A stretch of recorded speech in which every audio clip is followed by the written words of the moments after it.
turn off any revolving air inside of your home, whether it's central air or a box fan or a ceiling fan.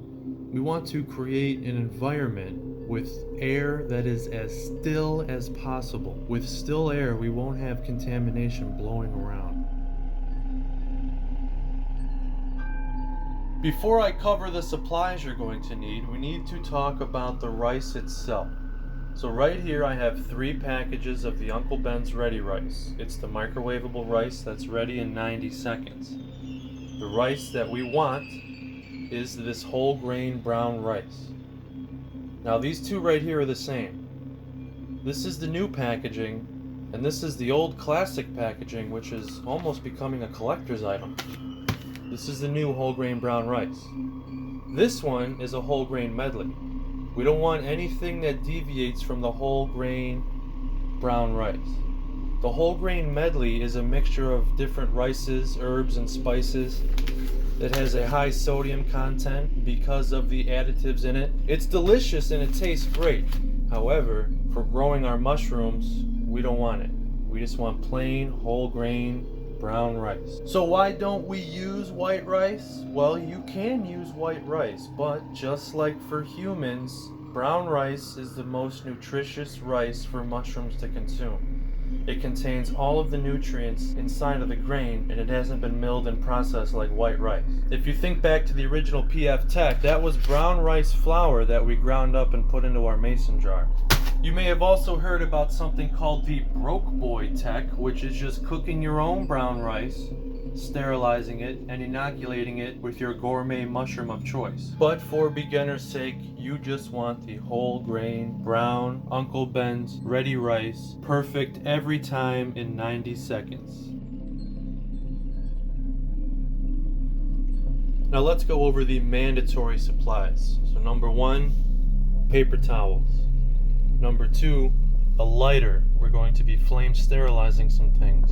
Number 3, 70% isopropyl alcohol. 70% is what you need. Why? It's because higher alcohol content, which if you're a beginner you may think, well, that's the best, it's going to kill everything. Higher alcohol content is going to evaporate off of your surfaces before it's going to kill any bacteria or any other contamination. So 70% isopropyl alcohol. If it's a little less or a little more, it'll be alright. You can be generous with it. Luckily, I also have alcohol prep pads. Number 4 is the micropore tape. This is going to be sold as NextCare or 3M paper tape. You do not want the fabric tape. The fabric tape is still breathable, but it's not as breathable as this paper tape. So micropore, or also known as paper tape.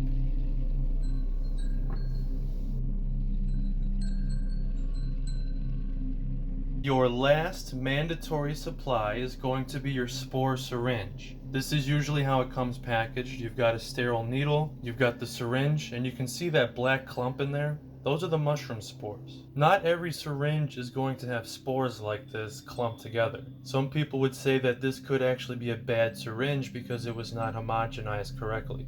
We're going to shake it up as much as we can when we get close to inoculation.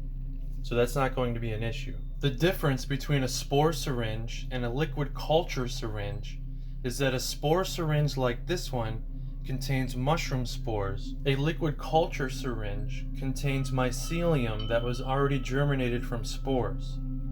So liquid culture speeds up your colonization process only because the mycelium has already germinated. So you're just injecting mycelium that just needs to grow out as usual. With a spore syringe, we're injecting new genetics with spores that need to germinate on their own and meet and then grow and form its own brand new mycelium, which then forms its own brand new genetics. Make sure to always check out these videos' descriptions for extra links such as places where you can purchase your gourmet and medicinal mushroom spore syringes. The optional supplies include rubber gloves. We have isopropyl alcohol to sanitize everything, but rubber gloves are still a good barrier between your dead skin cells that may come off and any other living tissue, whatever we're doing outside of it. I recommend gloves. Disinfectant spray.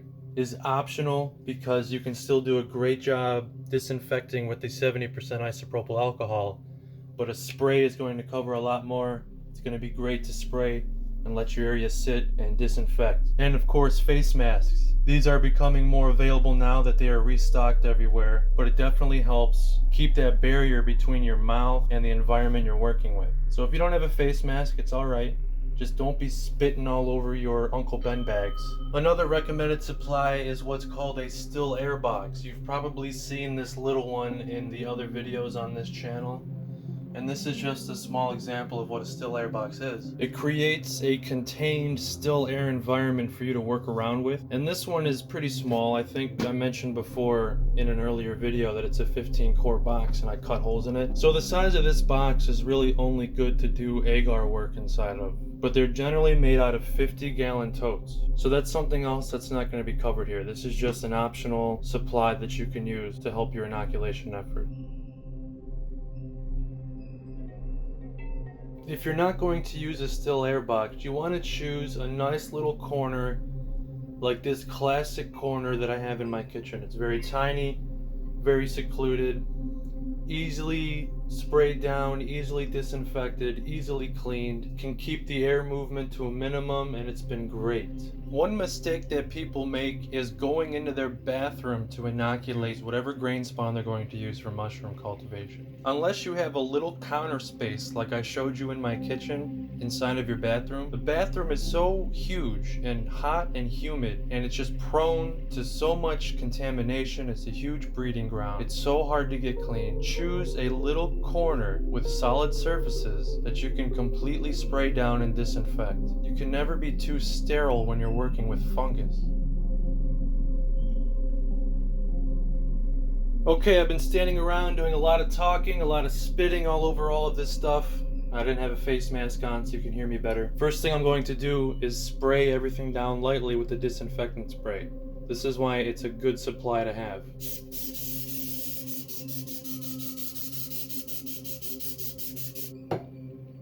Next, I'm going to wipe the whole counter space down as thoroughly as possible with some isopropyl alcohol. Don't be afraid to be generous with it. You want to stay as clean as possible.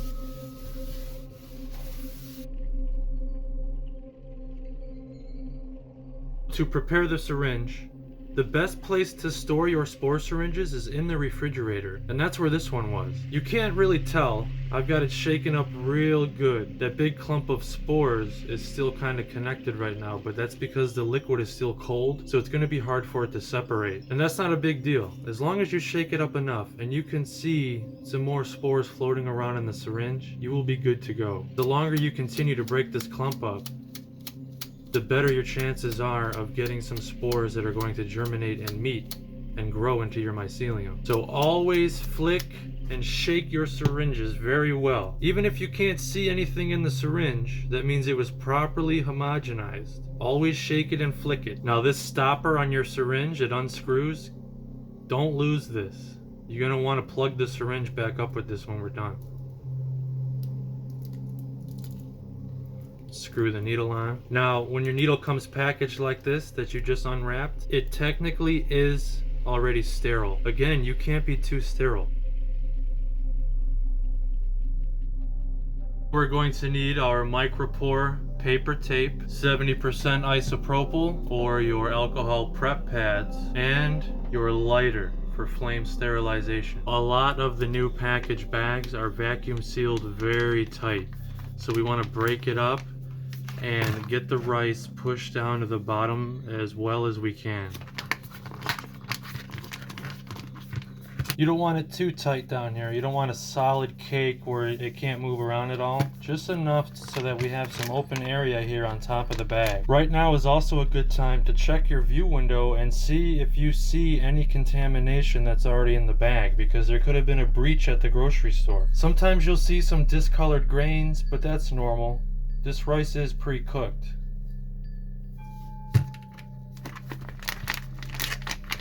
Let's begin by preparing the Uncle Ben bag, just giving it an isopropyl alcohol wipe down.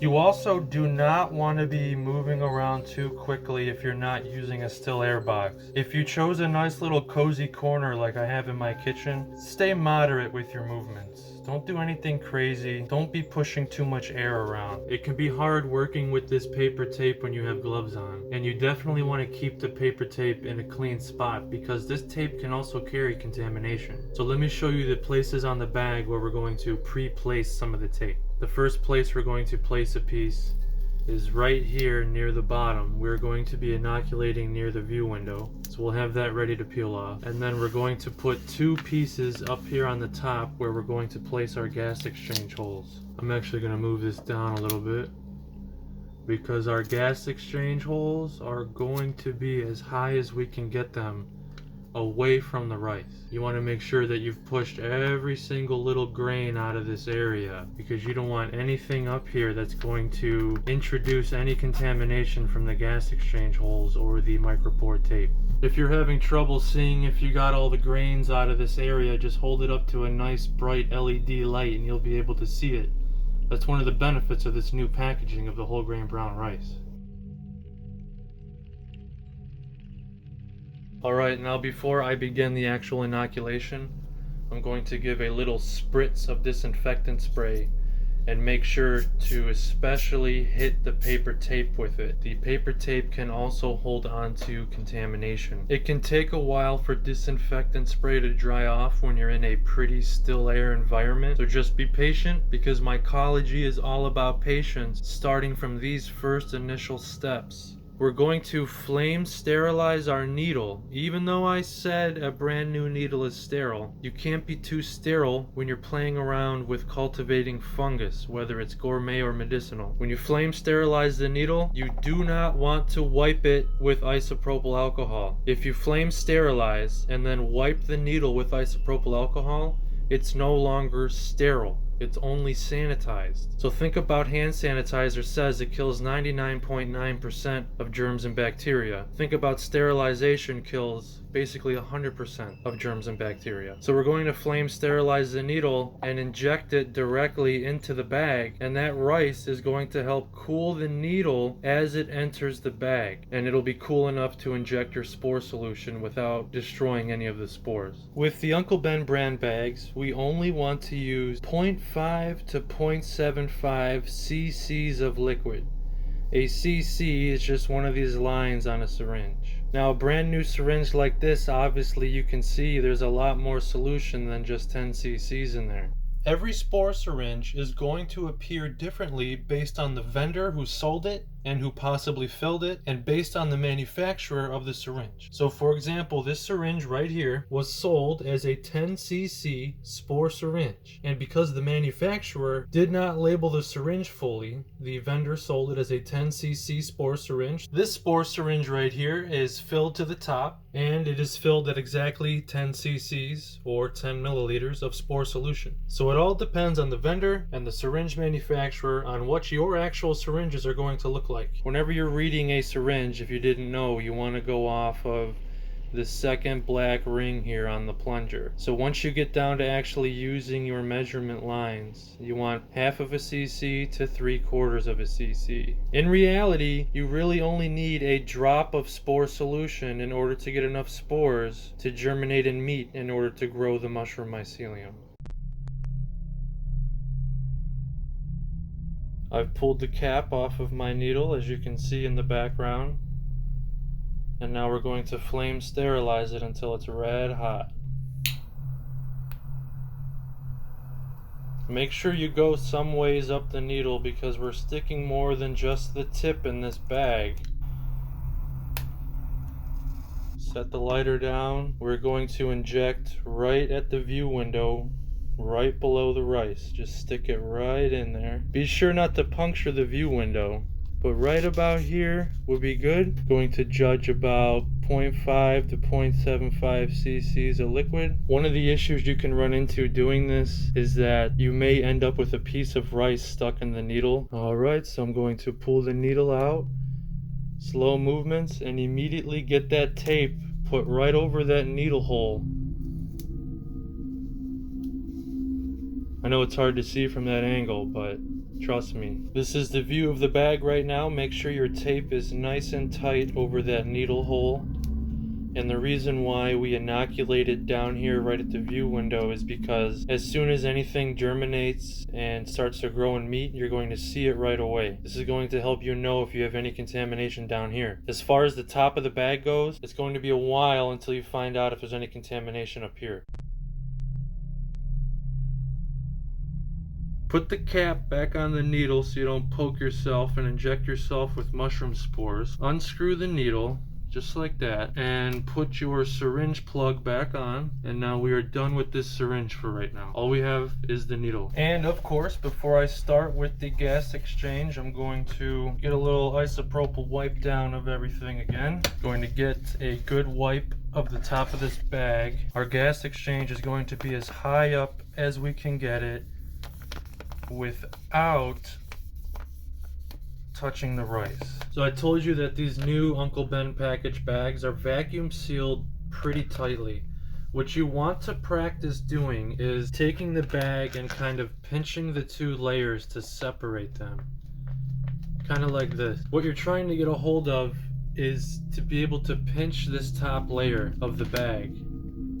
Just like this. You want to get a nice grasp on the bag. So once you can do this pretty confidently and grab it each time, the next part's going to be pretty easy. Going to take the cap off of our needle, and again, be very careful messing with an open needle like this. Get it red hot again. This is going to help it go right through the bag. I just ran out of butane on camera. Regular lighters work great. Don't forget that you're flame sterilizing, so the soot that's left behind is sterile. The soot is not going to harm anything. So you do not need to wipe the soot away with isopropyl alcohol, which means the needle is no longer going to be sterile. I know that's out of focus, but you know what's going on. Go through the top layer of this bag, just like a sewing needle, just like that. Stretch these gas exchange holes so it's bigger than a needle hole, and immediately move to cover the gas exchange with your micropore tape.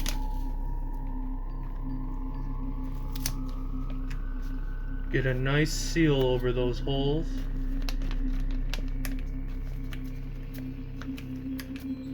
And now, since you've done one corner already, it's going to be easy to separate the layers for the other corner. Get another flame sterilization to help get that needle red hot. Goes right in with the heat. Comes right out again. Just like that.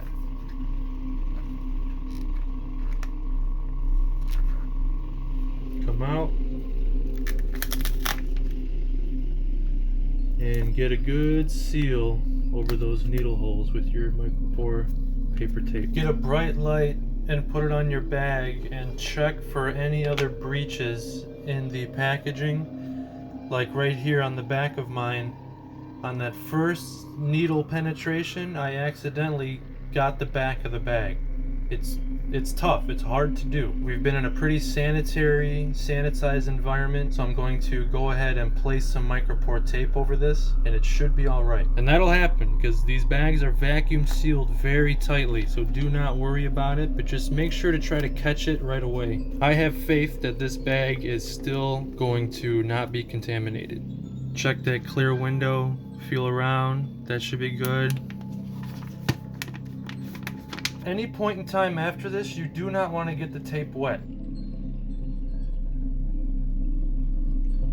Another common gas exchange addition method is using a hole puncher. So this bag was inoculated near the bottom, same syringe as this original bag, and the gas exchange was added using a hole puncher. Now there are a few things to keep in mind when you are going to use a hole puncher to add the gas exchange to your bags. First of all, a hole punch, in my opinion, is a little hard to sterilize. You can dip it into a cup of isopropyl alcohol to sanitize it, but that's just kind of a waste of isopropyl, and that's just a mess in my opinion. You can flame sterilize it, that's all I did. You can see the black soot on this hole puncher. What I do is flame sterilize the hole punch as best as I can, and then I'll use the same method to pinch the top layer of packaging and produce a hole punch on the top layer of packaging just in case I decide that I want to lay my bag down, and because the holes are on the top layer of packaging, the tape is at less of a risk of getting wet. Whether you're going to hole punch through both layers of packaging or you're going to hole punch just the front layer of packaging, this packaging does not behave like regular paper. You're going to punch the hole and it's going to be stuck. When the hole puncher gets stuck in the packaging after you've punched your hole, don't rip it out like this, don't pull it out, don't do anything like that. What you want to do is stay calm, leave the hole punch where it is, and use both of your hands to pry the hole puncher open, just like this. Just pry it open like that, it'll pop right out. One of the disadvantages of hole punching through to the other side of the packaging like this is that once you go to add your micropore tape, the tape is going to stick to the other side of the other tape through the hole punched hole. And then you're going to have to be constantly pulling the packaging apart from itself because the tape is going to stick together from both sides of the hole punch. So in my opinion, again, it's great to just keep the holes on the same layer of packaging no matter what method you're going to use to add your gas exchange. So just for fun, I'm going to demonstrate a well-known inoculation method, which involves a chip clip, a Spore syringe, micropore tape, scissors that most of us already have on hand, nothing special, bag of rice, and 70% isopropyl alcohol. As a quick disclaimer, I'm going to prepare everything just like I did earlier in this video so that I get everything sanitized as well as I can. I don't want to be too redundant, just repeating the same stuff over and over. You already know that you have to be as clean as possible. Since this needle is still packaged, it's still sterile, I won't even flame sterilize it. A lot of people have different opinions on, oh, why are you flame sterilizing a needle after it's already sterile out of the package? Well, okay, I'll cater to you and I'll show you that it's all right. Whether you flame sterilize, sanitize with alcohol, or open it already sterile and use it, everything is going to be all right as long as you stay as clean as possible. I'm sure you were already able to tell, but this is a brand new syringe, separate than the one that I used earlier in this video. The manufacturer has stopped the label at 10 milliliters or 10 cc's, but the vendor has actually filled it up. I have condensed all of the rice down into a rice cake towards the bottom of the bag. Top of the bag is open for gas exchange, and I am good to go. Start to open my needle here.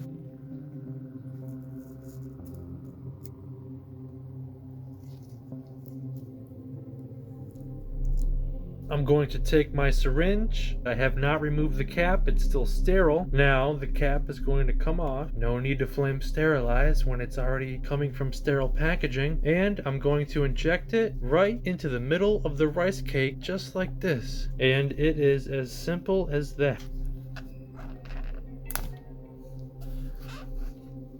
I inoculated in the middle of the rice cake because, again, people have many opinions on why are you going to inoculate down by the view window when you have a whole cake right here in the middle you can stick the spore solution into to help it spread. Everything is all about opinion. I'm trying to break this down for you step by step as easy as it can be so you can form your own opinions on how you want to inoculate this rice. The chip clip is next to come into play. You want a chip clip that's at least 6 inches in length along the whole clip. So you can look at the 6 inches against the Uncle Ben's bag of rice. What you want to do is create a fold of packaging above the rice that will enable you to slip the chip clip right above it and seal it off from the rice. The packaging goes in between the chip clip and the rice.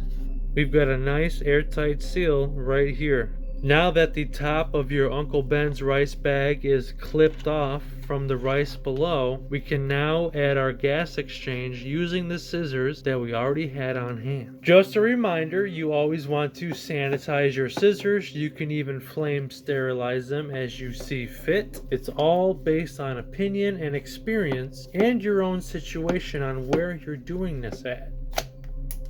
Now it's sealed off with the chip clip from the rice. We need to be able to place our micropore tape. You do not want to seal this hole back up by placing tape over it.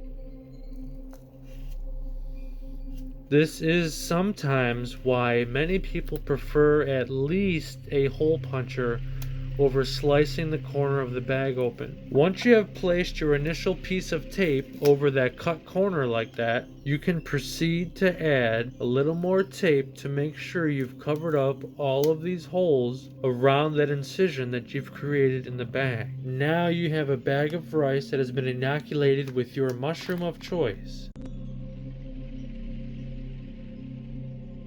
So you have successfully inoculated your first bag of Uncle Ben's whole grain, brown, ready rice. Perfect every time in 90 seconds. Now to store this bag, you want to keep the environment around the bag between 75 degrees Fahrenheit and 80 degrees Fahrenheit to promote the mycelium growth. Anything hotter and it's going to actually inhibit the mycelium and encourage contamination growth. There's also a debate on whether we leave our bags standing up or we have them laying down. Sometimes if you have them standing up like this, the moisture can pool at the bottom and sit and grow into a bacterial contamination. If you lay the bags down, you're going to help distribute any moisture there may be flat along the rice. So one of the reasons why we've added gas exchange on only one layer of the bag is so that we can lay the bag down and not worry about the tape getting wet. I had that needle breach on the first puncture. I have a chance of this tape getting wet and bringing contamination into the bag. Remember during this phase of mushroom cultivation that you only need gas exchange for the mycelium to germinate and grow. We do not need fresh air. So some people will place these in their still air box or in the tub that they're going to spawn to. One of the main questions that many people have is that if I leave my bags inside of the container like this that I'm going to spawn to, because I already have the container here on hand, do I leave the lid sealed on top? Do I need to crack the lid? Do I need to get rid of the lid for now? Think of it this way, that common sense is always going to prevail. Keep in mind that at this stage, these bags only need gas exchange. So in my mind, if you have this tub sealed up with multiple bags of rice, and they're all expelling carbon dioxide and inhaling the oxygen inside of the container, it could eventually run out of air if you've got 5 or 6 bags lined up into this little container. My suggestion is to always leave the lid off. You can use this as a storage bin to keep all of your bags lined up, even if you decide to lay them down. This is a great storage container in case you want to keep it up somewhere high, out of the way. What I would not do is sealing the bags up completely airtight if you have multiple bags of rice colonizing in one little container. And just for reference, this container right here is a 4-quart shoebox sterile container. Obviously there's not a lot of room in it to stand the bags up and actually have it sealed up, but you saw that if you lay them down you can seal it up. In my opinion, don't seal it up. Let the bags be able to breathe, expel the carbon dioxide, and inhale their oxygen that they need in order for the mycelium to grow and colonize the rice. Another common question is, how long does it take before I'm going to see any growth at my view window in my bags? Today is July 28th, and the original bag in this video was inoculated on July 16th. The amount of mycelium you're going to see after that amount of time is going to depend on the genetics that spawned with the spores that you shot into the bag of rice. Here's what it looks like. You could spawn slow genetics, you could spawn fast genetics, you could spawn regular genetics. July 16th and July 26th with the hole punch were done with the same syringe that was used earlier in this video. So let's take a look at what it looks like 2 days later of inoculation. Here is what the view window looks like. There's not a lot to be seen. You can argue that that may be mycelium, it may not be. 2 days is way too early to determine if anything is going on. Keep in mind that this bag right here took 11 days to see anything happening, even though we inoculated right here at the view window. Every time you inoculate one of these rice bags with a spore syringe, it's going to be a different outcome unless you actually have isolated genetics on agar or culture slant.